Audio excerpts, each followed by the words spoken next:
Hello everyone and welcome back to another video. So in today's video I'm going to show you how to fix food log and saving on Ladder.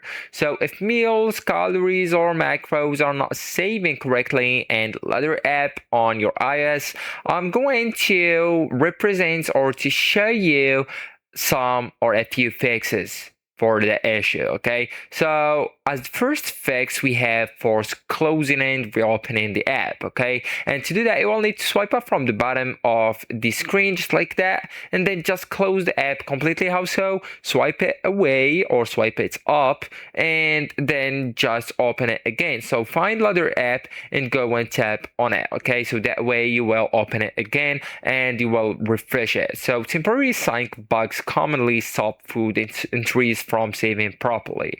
And as the second fix, you will need just swipe down from the top right corner of your phone and then just go and tap and hold right here on this section. And here, guys, you will need to switch between the Wi-Fi and mobile data and disable the VPN temporarily and test in another network. Okay, so the food login depends on cloud syncing. Okay, so as the third fix we have updating the app, right? So actually guys, you will need just to go to the Apple App Store right here and then go and tap on the profile icon or profile picture that's located at the top right corner of the screen here, and then just scroll down till you can find the Ladders app. So right here, and go and tap on update next to it if available. Okay, so the older app versions can lose compatibility with nutrition services and sign-in system. Also guys, they really advise you to restart your iPhone. So many users fix sync and save issues with full reboots,